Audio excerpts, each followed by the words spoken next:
이 시간도 하나님 말씀 고린도전서 강해 설교로 2장 6절부터 10절, 11절 말씀까지 봉독해 드리겠습니다. 그러나 우리가 온전한 자들 중에서 지혜를 말하노니 이는 이 세상의 지혜가 아니요 또 이 세상이 없어질 관원의 지혜도 아니요 오직 비밀한 가운데 있는 하나님의 지혜를 말하는 것이니 곧 감춰있던 것인데 하나님이 우리의 영광을 위하사 만세전에 미리 정하신 것이라. 이 지혜는 이 세대의 관원이 하나도 알지 못하였나니 만일 알았다면 영광의 주를 십자가에 못 박지 아니하였으리라. 기록된 바 하나님이 자기를 사랑하는 자들을 위하여 예비하신 모든 것은 눈으로 보지 못하고 귀로도 듣지 못하고 사람의 마음으로도 생각지 못하였다 함과 같으니라. 오직 하나님이 성령으로 이것을 우리에게 보이셨으니 성령은 모든 것 곧 하나님의 깊은 것이라도 통달하시느니라. 사람의 사정을 사람의 속에 있는 영 위에는 누가 알리요? 이와 같이 하나님의 사정도 하나님의 영 위에는 아무도 알지 못하느니라. 아멘. 고린도전서 2장 6절에서 11절 말씀입니다. 앞에서 말씀드린 고린도 교회의 그 성도들은 여러 가지 좋은 은사를 많이 받았어요.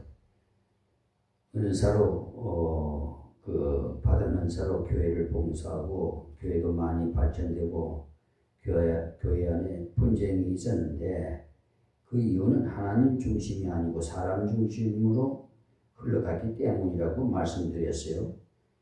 지금도 역시 사람 중심으로 흘러가는 교회가 많아서 사회의 교회도 혼란스럽고 사회도 혼란스러운 것 같아요. 고린도 교회는 그것이 가장 심각한 문제였습니다. 바울파, 아볼로파, 기바파, 그리스도파 이렇게 사람을 따라서 파벌이 나눠졌기 때문에 교회가 하나님의 영광을 드러낼 수가 없었어요. 겉으로는 교세도 크고 세력도 있었지만은 하나님의 영광을 나타내지 못하니까 1장에서는 사람 중심에서 돌아서서 하나님 중심 곧 십자가로 하나 되라는 말씀이 그 내용이었습니다. 지금도 맘모스 같은 한국 교회들이 많죠. 그러나 예수님을 드러내지 않으면 사람 중심이 되면 하나님이 기뻐하시지 않습니다. 1장 24절 한번 보시면요. 오직 부르심을 입은 자들에게는 유대인이나 헬라인이나 그리스도는 하나님의 능력이요 하나님의 지혜니라고 하셨습니다. 그러니까 그리스도를 통해서 주인을 구원하시는 것은 하나님의 능력이고 하나님의 지혜라는 겁니다. 예수께서 십자가에 죽으시고 3일 만에 다시 살아나셨는데 이 십자가의 부활을 통해서 우리에게 대속의 은혜를 주셔서 구원을 주신 것은 하나님의 지혜요 하나님의 능력이라는 사실을 믿으시기 바랍니다. 지난 시간에 말씀드린 2장 1절에서 5절의 말씀에서는 바울이 이 능력을 깨닫고 나니까 전도할 때나 설교할 때나 매우 조심했다는 거죠. 바울은 자기의 그 재주나 말의 지혜로 아니하고 오직 십자가에 못 박히신 예수만 전하기로 결심했는데 그 이유는 아테네에서 사람의 지혜로 전도했다가 실패했기 때문입니다. 철학의 도시 아테네에서 야심이 생겨가지고 철학적인 이들에게는 철학적으로 복음을 전해야 먹혀들 것 같이 다 해서 그들이 등을 슬슬 긁어주면서 전했다가 큰 실패를 경험했기 때문에 이제부터는 오직 십자가의 예수만 전하기로 결심을 했다는 겁니다. 목사도 그런 유혹에 시달리기 쉬워요. 여러분들도 전도할 때 그런 유혹에 들어 빠질 경우가 있어요. 그래서 말을 잘해서 감동을 주므로 저로 하여금 예수 믿도록 하려고 합니다. 그러나 결코 내가 감동시키지 못합니다. 자기가 감동을 줄 수 있는 줄 알면 인간 방법이 나와요. 그리고 자기를 과장하기 시작하게 되고, 과장은 그것을 받은 양, 대단한 실력을 가진 양, 실제로는 전혀 그런 것이 없으면서도 있는 것처럼 보이려는 경우가 있어요. 일반적으로 보면 사람이 속이 빌수록 과장을 잘합니다. 어떤 사람이 그래 십자가의 그 배지를 큰 것으로 단 사람일수록 사기성 많은 자다 이렇게 했는데, 다는 그렇지 않겠지만 그럴 가능성이 있어요. 겉으로는 거창한 척 하는 사람일수록 속이 빈 사람이 많다 이 말입니다. 그래서 바울 사도는 십자가 그리스도 외에는 전하지 않기로 작정한 겁니다. 전할 때도 약하며 두려워하며 심히 떨었다고 했어요. 하나님의 굉장한 복음을 자기의 재주로 잘못 전했다가 하나님의 복음이 오도될까봐 대단히 조심하면서 전했다는 거예요. 지금 우리도 이런 자세로 전해야 돼요. 설교할 때도 그렇고 전도할 때도 그래요. 성경에 있는 대로 진실하게 전하려고 항상 근신해. 그렇지 않고 나도 모르는 사이에 과장하기가 쉬워요. 과장하면 이상하게도 그가 전할 때 달별로 전했는데도 사람의 중심, 그 마음의 감동을 줄 수 없다는 사실. 사람은 영을 가지기 때문에 그런 과정에 속지 않습니다. 조금 전에 말씀 봉독해드린 말씀에서는 이런 사실을 깨달은 사람은 인간의 지혜로는 전도하거나 신앙생활을 하려고 하지 말고 하나님의 지혜를 가지고 살으라고 하신 내용이에요. 그래서 간단하게 하나님의 지혜라고 생각하시면 좋겠습니다. 죄인인 우리가 하나님의 은혜로 예수를 그리스도로 믿음으로 영접할 때 하나님의 자녀되는 이 놀라운 사람의 하나님의 지혜와 하나님의 능력으로 바로 복음을 말하는 거예요. 예수 그리스도로서 말미암아 죄 사함 받고 예수 부활로 말미암아 의인으로 만드신 이 놀라운 은혜가 바로 하나님의 지혜임을 우리는 깨달아야 됩니다.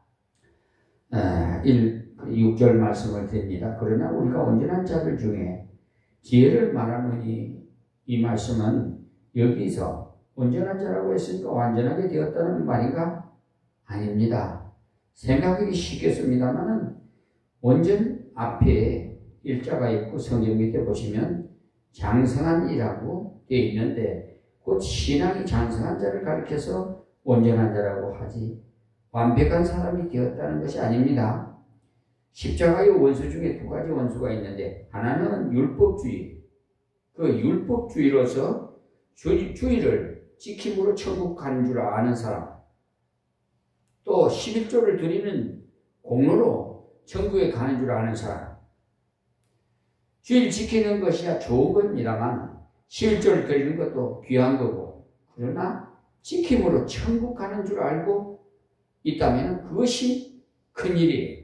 무엇을 지킴으로 천국 가는 줄 아는 이 율법주의는 복음의 대적자들입니다. 이와는 반대로 무율법주의자가 또 있어요. 이들은 예수 믿고 구원받았으니까 율법에서 해방받았다. 그러니까 율법과는 전혀 관계가 없다. 이렇게 합니다. 우리 주변에 있는 피파라는든지 이런 데서 그런 논법을 많이 쓰는데, 중생한 영혼은요 범죄하지 않는다 해서 죄를 안 짓는답니다. 실제로 죄를 짓는 것은 무엇이냐 물으면 껍데기 육체는 짓지만 영혼은 안 짓는답니다. 그러니까 영혼과 육체가 분리되면 사람이 죽어요.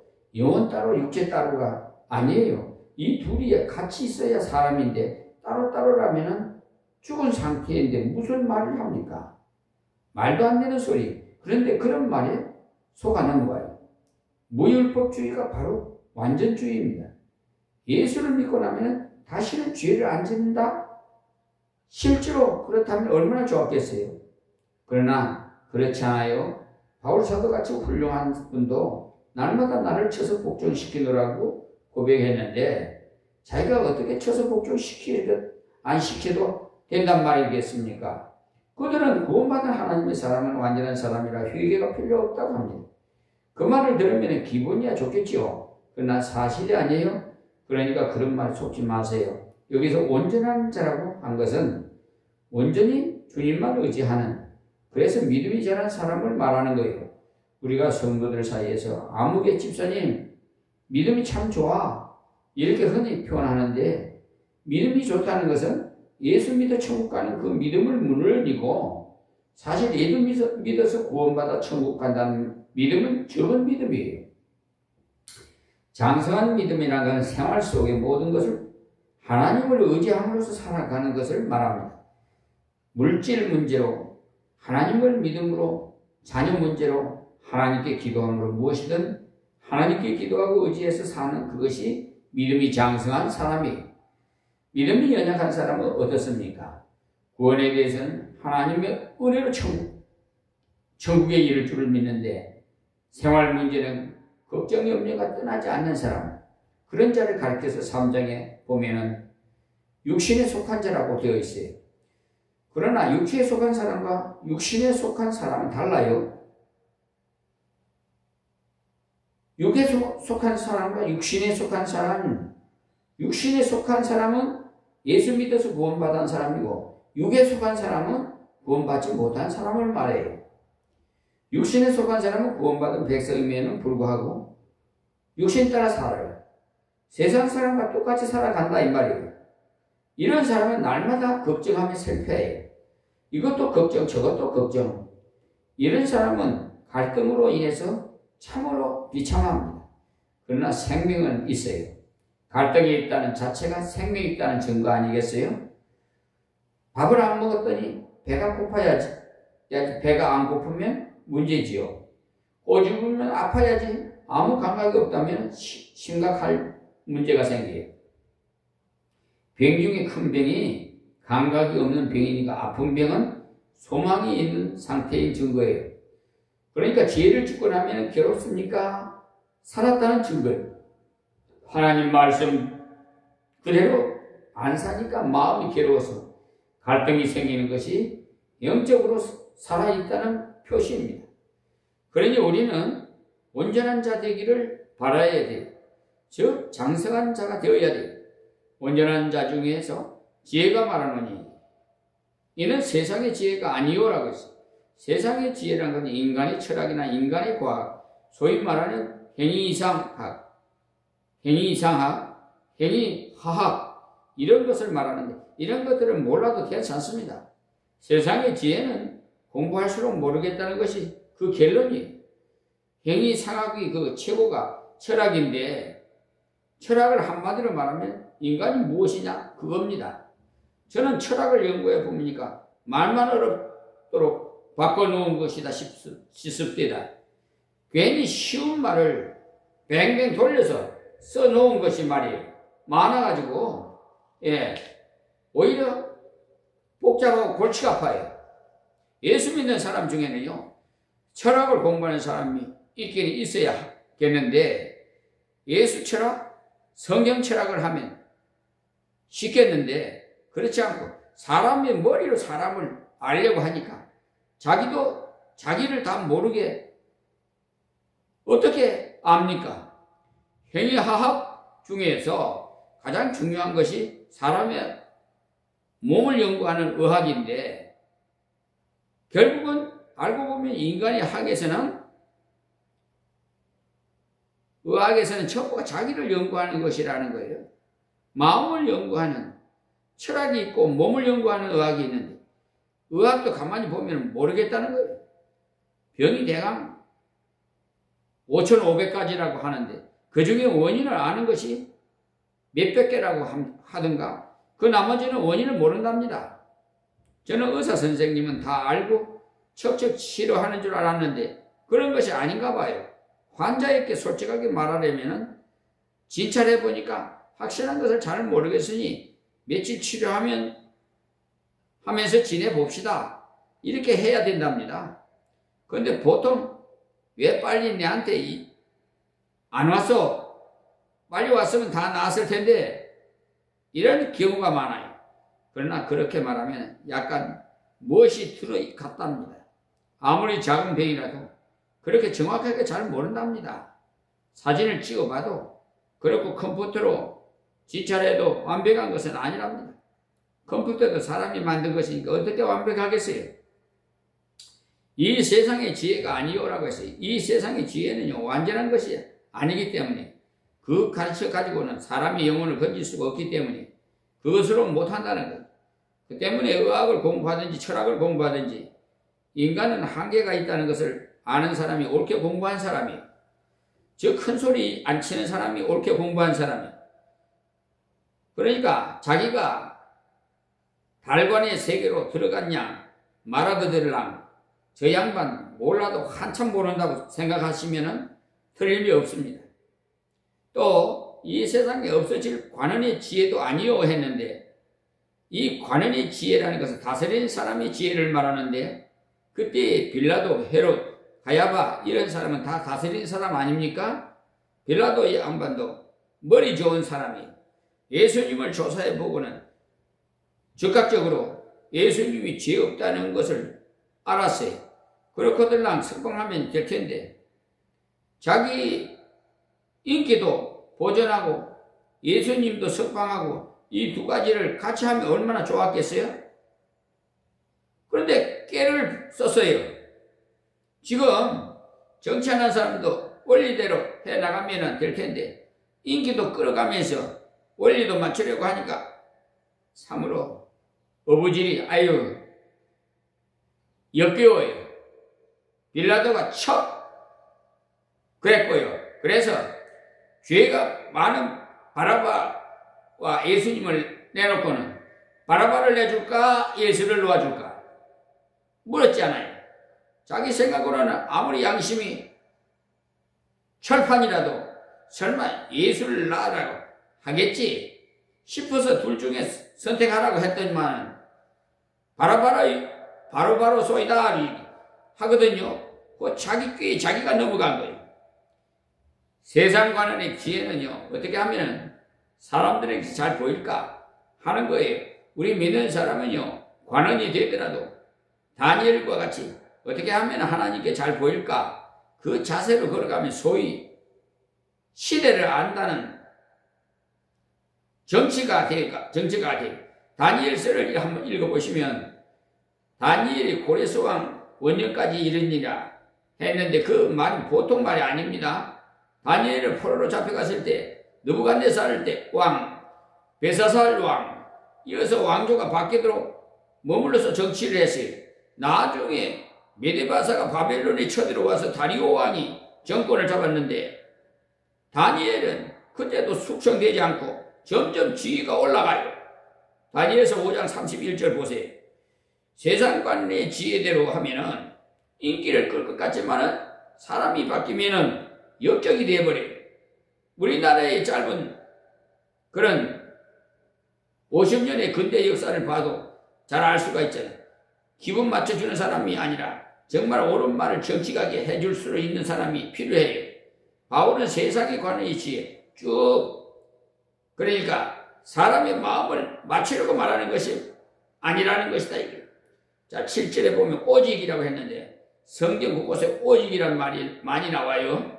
오직 비밀한 가운데 있는 하나님의 지혜를 말하는 것이니 곧 감춰있던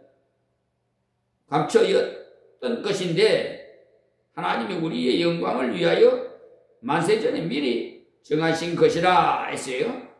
자 여기서 먼저 비밀한 가운데 감춰졌던 하나님의 지혜라고 했는데 이 말씀은 하나님의 계시에 해주시지 않으면 아무도 모르는 지혜라는 겁니다. 그렇습니다. 물체를 연구하는 것과 사람을 연구하는 것이 다른데 물체는 분석과 종합을 잘하면 잘 연구를 할 수 있어요. 그래서 잘 쪼개면 공부 많이 한 사람이라고 합니다. 한 가지를 가지고도 두 사건을 말할 수 있고 또 단 10분간에도 말할 수 있는 요약을 잘하면 아주 공부를 많이 한 사람으로 인정을 받아요. 그러니까 벌려놓기도 잘하고 종합도 잘하는 그 사람이 바로 공부 많이 한 사람이에요. 그러나 하나님의 계시를 공부할 때는 그것이 안 통합니다. 왜냐하면 비밀 가운데 있는 하나님의 지혜이기 때문에 그 방식이 통하지 않아요. 제가 저 학생을 알기 위해서 쪼개면 죽여버립니다. 다시 붙여봐도 몰라요. 인격적인 저 학생을 아는 방법을 만나서 대화하는 것뿐이 대화를 통해서 알려주는 것을 참고해서 그의 성격을 알게 되는 거예요. 자기는 무엇을 좋아하는데 무엇을 싫어하고 성격은 어떻고 가정은 어떻고 말해줍니다. 그래서야 아하 저 학생 성격은 이러하고 취미는 저렇구나 알아지지요. 그것을 가르쳐서 성경에서는 계시라고 합니다. 하나님께서 자기에 대해서 보여주는 것만 이해할 수 있다는 것.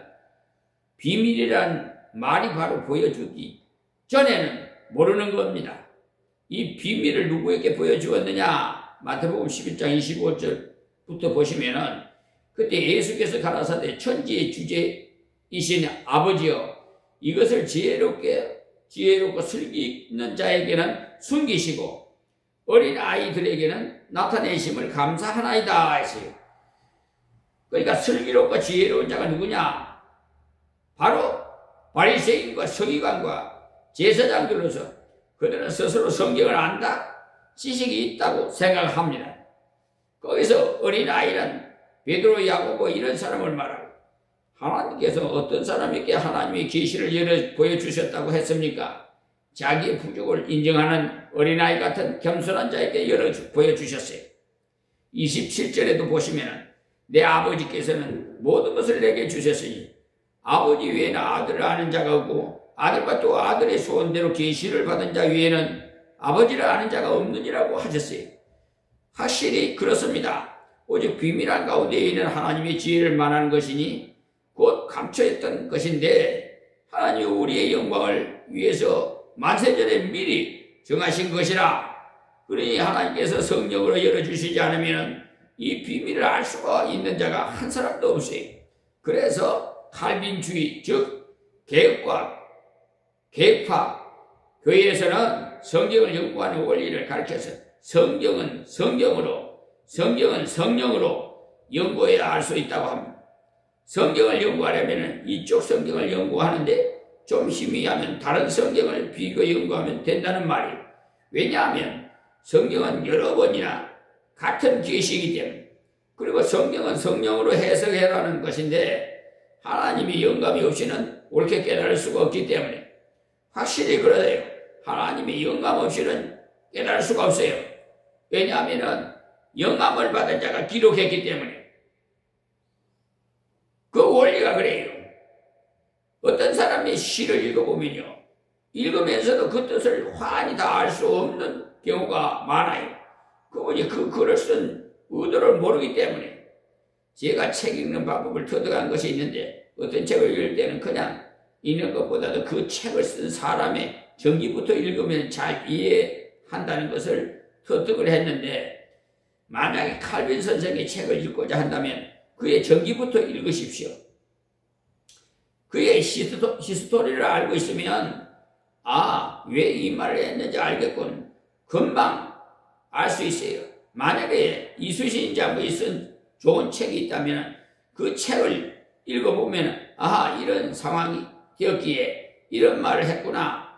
이것을 알 수가 있다는 거예요. 저는 칼비 같은 분이 책을 읽고 많은 영향을 받았습니다만 제가 신학교에 들어가기 바로 직전에 서점에 들렸더니 일본어로 된 그분이 전기가 있길래 구입해서 읽어보니까 제가 많이 달라졌어요. 칼빈주의에 대해서 새로 배우게 되었어요. 흔히 칼빈주의 하는데 실제로 성경은 많이 안 가르치거든요. 제가 성경을 쭉 가르치는 것도 칼빈 선생에게 배운 바가 큽니다. 그분은 설교의 어떤 경우는 제목도 없어요. 그냥 강해를 한 거예요. 그래서 강해를 할 때 1절에서 3절까지 하다가 시간 되면 마치고 다음에 또 그 다음부터 하고 쭉 나가요. 그런 성경이 가는 데까지 가고 성경이 안 가는 데는 가지 말라고 했어요. 그러니까 얼마나 간단하고 좋습니까? 그분의 전기부터 읽어보시고 그분의 저서를 읽어보면 이해가 잘 됩니다. 어떤 사람이 시집을 한 권 사서 읽어보니까 뜻이 하나도 통하지 않는 것 같아서 이 사람이 밥 먹고 할 짓이 없어서 이 짓을 했나 이렇게 하면서 욕했답니다. 아마 책 모양이 예뻐서 샀겠지요. 그러다가 그 시인과 연애하는 사이가 되었다는 겁니다.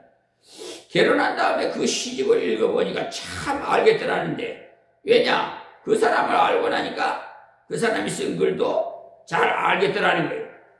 우리가 하나님의 비밀의 계시를 알고자 머리 싸매고 성경을 분석해 봐야 그 성경은 우리 뒤통수 치는 역할만 할 것입니다. 이것 해라 저것 해라 온통 하라는 것과 하지 않으면 어떻다는 것을 기록한 것 같아서 집만 잔뜩 지는 기분을 갖게 될 겁니다. 저도 성경을 독파해 보리라 결심하고 열심히 읽었어요. 제가 복음을 알지 못했을 때도 신구약을 최소한 4번 이상을 읽었거든요. 그것도 술술 읽은 것이 아니라 지독하게 읽어보았는데 지금 생각하니 그때 왜 중요한 것은 다 빼뜨리고 읽었나 싶어요. 그때는 온통 이것 해라 저것 해라 이것 안 하면 죽고 저것 안 하면 실패하고 그렇게밖에 이해가 안 되더라는 거예요. 그러니 죽을 지경이죠. 오늘 읽어보니까 뭐라고 했어요? 하나님이 우리의 영광을 위하여 그랬어요. 하나님께서 우리의 영광을 위해서 비밀한 가운데 감췄다는 겁니다. 우리를 영광롭게 하는 것이 무엇이에요? 우리를 하나님의 아들, 딸 만드는 것과 하나님의 아들, 딸답게 살게 하는 것 아닙니까? 하나님께서 만세전에 정하신 것이라고 했으니까 일찍이 예수님께서 십자가에 죽으심으로 우리 죄를 속하시고 하나님의 아들이라 딸이라 불러주시려고 자식에 놓았던 것 아닙니까? 그것을 성경에 미리 다 기록해 두었어요. 그런데 지혜롭다는 자들은 그런 은혜에 속한 중요한 것을 하나도 깨닫지 못하고 엉뚱한 말을 하여. 왜 그래요? 성경 대하는 태도가 잘못되었기 때문에. 여러분이 성경 읽기 전에 기도하고 읽으십시오. 그렇지 않고 무심히 읽으면 많이 부딪힐 거예요. 쉽게 말해서 두들겨 맞는 것이. 그러나 깨닫기 위해서 기도하고 성령의 인도를 받고 읽으면 어째 그리 위로가 되는지 하나님께서 나에게 해 주시려는 그것이 왜 일이 많은지 하면서 감격하게 돼요. 다시 7절을 읽어보시면 오직 비밀한 가운데 있는 하나님의 지혜를 말하는 것이니 곧 감춰있던 것인데 하나님이 우리를 영광을 위하여 만세전에 미리 정하신 것이라. 나를 위해서 당신을 위해 만세전에 미리 정하신 것이라는 사실 때문에 성경을 바른 자세로 읽으면 전부가 다 잘 되라고 주신 말씀이에요. 그러니까 우리 잘못된 선입견을 버리십시다. 주일을 지키라는 말씀도 잘못 이해하면 주일날은 아무것도 못하고 교회만 잡혀와 있어야 한다면 얼마나 불행합니까? 그런 것이 주일이 아니거든요. 육신은 일을 쉬고 마음은 말씀을 받아 쉬기 시간 세임을 받도록 하는 그것이 주일인데 얼마나 좋습니까? 그런데 고등학생 중에도 교회에 올 때 아예 가방을 메고 와가지고 마치기가 무섭게 학원으로 가려는 학생들도 있는 모양이에요. 그래서 고등부에 지장이 있다고 하는데 하나님 앞에서는요 말씀대로 순종하면 가장 좋은 결과를 주십니다. 왜냐하면 하나님이 나를 지었기 때문에 나를 제일 잘 아세요. 내 육체도 잘 아시고 내 마음도 잘 아시고 내 환경도 잘 아세요. 하나님께서 어찌 잘못되게 하시겠어요? 너희가 악할지라도 자식에게 좋은 것을 줄 알거든 하물며 하나님께서 구하는 자에게 성령을 주시지 않겠느냐고 말씀하셨듯이 좋은 것을 주실 것이지 잘못되라고 주시겠습니까 여러분? 우리의 영광을 위하사 하셨지 않습니까? 우리의 생존을 위해서만 이 말씀을 주신 것이 아닙니다. 영광을 위해서 주신다는 사실을 알아야 돼. 생존을 위해서만 산다면 비참한 사람이 무엇인가? 하나님 앞에서 사람들에게 공헌할 수 있기 위해서 살아야 하는 것. 그렇게 사는 것이 바로 우리의 영광입니다. 그런 사람이 되라고 우리에게 말씀을 주신 거예요. 그것이 바로 예수님이 대속의 십자가로 구원받고 예수님의 승리의 부활로 완전케 하시는 하나님의 지혜인 건, 예수님께서 내가 너를 위해 십자가를 졌노라, 그리고 너를 위해 살아났노라, 네가 그 십자가를 믿고 자유를 누리라, 내가 부활했으니 너도 부활한다, 그러니 죽음을 두려워 말라, 그러니 아무 염려 말고 열심히 살아라 하시는 겁니다. 대속의 은총을 바르게 깨달을 때 대속하신 분을 위하여 헌신을 하게 되는 거예요. 그런데 헌신적으로 일할 때 자기를 너무 아끼면 일을 성취하지 못해요.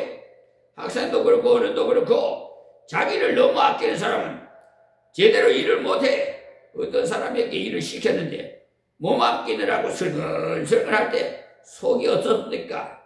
저런 찌릿한 심두었다가 무엇을 해고 저 모양이 하는 생각이 들잖아요. 하나님께서 우리에게 아이고 이 땅을 보람있게 살다가 오라고 주님께서 십자가 부활을 준비하신 거예요. 너희 죄를 위해서 내가 대신 죽었다. 주님이 대신 죽었으니 우리가 주님 위해서 살아야 마땅한 것 아니냐. 그래서 저는 그냥 무슨 일을 할 때 집중적으로 그냥 끝나지 않으면 밥도 안 먹으려 자요. 저는 그런 고집불통이에요. 예, 한번 손을 잡았다면 끝장을 보는 사람이에요. 무슨 저 사건도 말이에요. 저 불량한 자들, 보면은 말이에요. 완전히 리베이트를 받아 먹고는 말이야. 흙을 흙으로 이 땅이 사기 재판이나 하고 처분이나 하는 사법경찰관, 그런 사람들이 계속 끝까지 이 세상 법 끝까지 시속적으로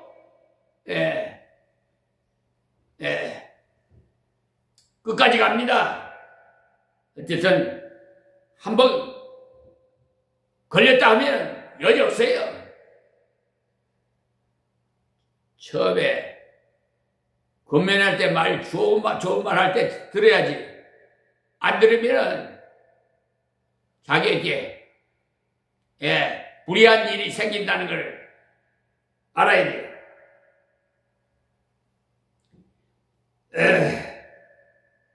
전도를 하면 어떤 사람은 예정에 대하여 항의 쪽으로 질문을 하는 경우가 있는데, 어떤 사람은 천국 백성으로 정해놓고 어떤 사람은 지옥 가도록 정해놓았다면 그 얼마나 불공평합니까? 그러나 깊이 생각해보면 예정론은 불공평한 것이 아니에요. 왜냐하면 저 사람은 죄를 많이 짓고 나는 죄를 하나도 안 지었는데 저 사람은 천국 보내고 나는 지옥 보냈다면 불공평합니다. 그러나 다 죄인이 지옥 가야 할 자들이에요. 그래서 모든 사람이 죄를 범하였으면 하나님의 영광을 이루지 못하더니라고 했어요. 그러니 너나 할 것이 다 죄를 지었으니까 지옥 가야 마땅하지요. 우리는 원죄를 타고 태어났어요. 아담으로부터. 그런데 하나님께서 너와 너는 살아라. 그래서 어떤 불공평하다고 할 수 있겠어요? 하나님, 저 친구도 나와 같이 죄를 지었습니다. 그러니 같이 지옥 가야 되는 것 아닙니까? 한다면 하나님이 내 마음이다. 왜 어쩔래? 하시면 그만이에요. 내가 고아원에 가서 아이를 한 명 데리고 가서 입양시켜야지 싶어서 가서 보니 인물이 잘난 아이도 있고 공부 잘하는 아이도 있고 여러 아이들이 있는데 그 중에 한 아이가 인물도 없고 공부도 못하고, 그러나 내가 그 아이가 불쌍해서 얘야 오늘부터는 우리 집에 가서 살자 하고 소속을 밟으니까 옆에 있던 아이가 아저씨 나는 공부도 잘하고 예쁜데 왜 나를 안 데리고 가고 못난 아이를 데리고 갑니까? 한다면 내가 뭐라고 하겠어요? 야야 내 마음이다. 왜 그래? 이렇게 대답할 겁니다. 로마서에 보면요 그런 내용이 나와요. 이 사람이 네가 어찌하여 하나님을 실문하느냐? 이렇게 말해요. 로마서 9장 10절 말씀이에요. 그 때문에 예정론은 불공평한 것이 아니라 하나님의 놀라운 은혜의 표현입니다. 예정론은 전도하러 가서 써먹는 것이 아니에요. 예수 믿는 사람에게 당신은 하나님의 예정을 받았기 때문에 예수를 믿었어? 라고 가르쳐 줘야 됩니다. 하나님의 예정하심이 은혜를 바로 알면은 구원받은 자신이 절대 탈락되지 않는다는 하나님의 놀라운 은혜를 암으로써 담대하게 되는 것입니다. 예정론은 구원의 안정성을 가르쳐 주는 거예요. 그래서 예정론은 참미지 이론이 아니에요. 이론으로 예정하심을 이해할 수 없습니다. 에베소서 1장 3절에 나오는 예정론, 로마서 9장에 나오는 예정론, 시편 139절에 나오는 예정론 전부 다 참미입니다. 찬송하리로 다 하고 나오는 것이 예정론이 여기 고린도전서 2장 7절에도 우리의 영광을 위하여 만세전에 미리 정하신 것이라고 했어요. 하나님께서 이미 나를 구원해 주시려고 정해놓으셨으니 얼마나 감사합니까? 하나님의 이 지혜를 옳게 깨달으면 세상의 지혜에 대해서 자유합니다. 진리를 알지 진리가 너희를 자유케 하리라고 하셨는데 정말 그래요. 바울이 말한 대로 세상의 지혜나 관원의 지혜가 대단한 것이 아님을 안다는 것입니다. 우리가 하나님의 지혜를 바르게 깨닫는 자는 바로 그러한 자세로 걸어가야 한다는 것을 아십시오. 세상에 대해서도 자유하고 돈에 대해서도 자유하는 하나님의 지혜를 얻는 우리는 하나님이 기뻐하시는 곳에 돈을 쓸 줄 알아야 하고 그저 돈 하면서 세상과 함께 없어질 돈을 목적 없이 모으는 것에 정신이 팔린다면 세상의 지혜에 감염된 것입니다. 물질에 대한 세상 지혜는 무조건 많이 모아야 인정을 받는다고 생각합니다. 그것이 바로 세상 지혜. 예수님께서 분명히 주는 자가 받는 자보다 복이 있도다라고 하셨습니다. 세상을 자꾸 받으려고 말해요. 심지어 복음을 깨닫다는 우리까지도 그저 엎드리면 주십시오. 이렇게 기도하고 있잖아요. 그것은 제대로 기도에 대해서 바로 알지 못해서 그래요. 심지어 이방인들도 비웃더라고. 저한테 그런 얘기를 해요. 왜 예수 믿는 사람들은 하나님께 맨 달라고만 하느냐고.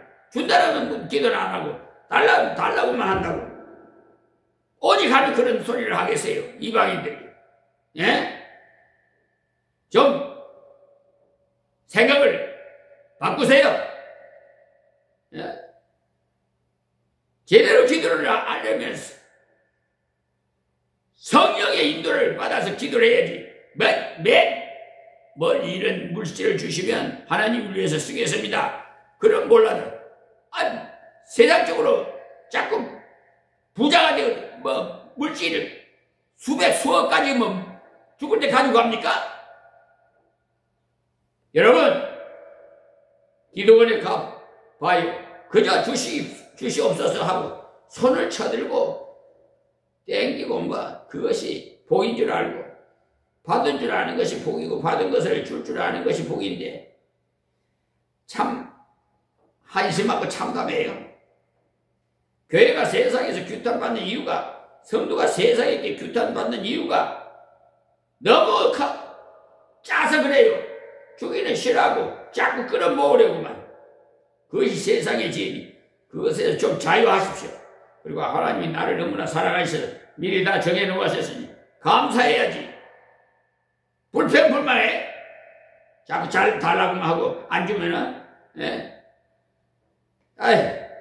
근데 감사는 입으로만 끝내면 안 돼요.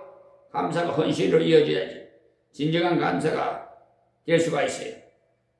부활의 신앙을 가진 자답게 죽어도 사는 신앙을 가진 자가 되었으니 언젠간 다 죽는 게 죽기 전에 멋있게 일하다가 죽어야지 그냥 내 한 몸이나 위하다가 죽으면 되겠습니까 여러분? 그러니까 오래만 살고자 하지 마시고 생명을 주신 주님을 위해서 열심히 일하다가 죽으려고 하십시오. 그래야 보람이 있지. 이 놀라운 하나님의 지혜를 깨달은 사람은 감사와 함께 헌신이 있어야 합니다. 자, 그리고 8절 말씀입니다. 이 지혜를 이 세상에 관하니 하나도 알지 못하였나니 만일 알았다면 영광의 주를 십자가에 못 박히지 아니하였으리라.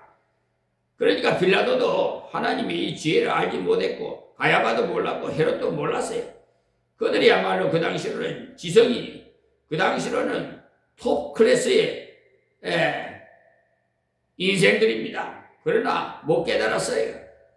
그 때문에 하나님의 은혜는 인간의 지혜나 상식으로 알 수가 없습니다.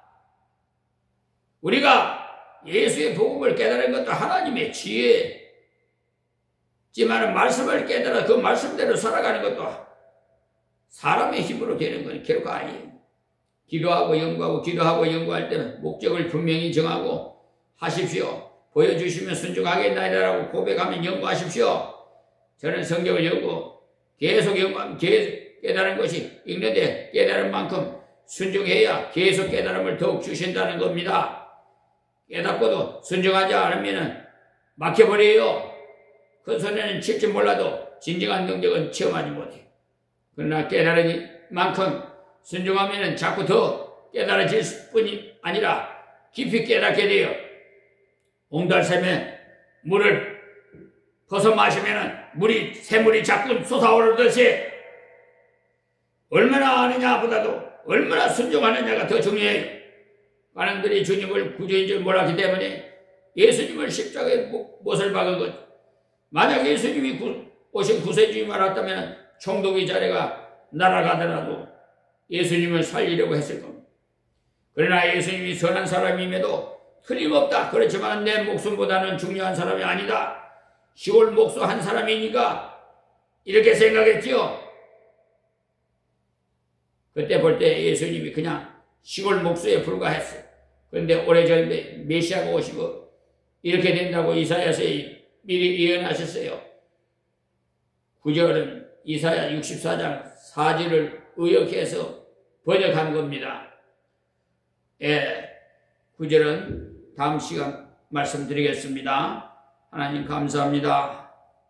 이 종의 말씀을 전해사오니 행여나 잘못 전한 말씀이 있으면 다 지워지게 하시옵시고 귀한 생명의 말씀만 새록새록 기억나게 해 주시옵시고 이 세상 사는 동안 하나님 말씀대로 순종해서 많은 열매를 맺고 하늘에 하나님의 앞에 공력을 쌓아서 하나님 앞에 섰을 때 칭찬받는 모든 하나님의 백성들이 되게 하옵소서. 또한 이방인도 구원해 주시고 북한에 있는 우리 김정은 위원장도 구원해서 북한 동포도 다 구원해 하나님의 은혜 가운데 평화 통일이 이루어지게 하여 주시옵시고 세계에서 제일 잘 살 수 있는 복된 나라 강대국으로 우뚝 세워 주시옵소서. 예수님의 이름으로 기도합니다. 아멘.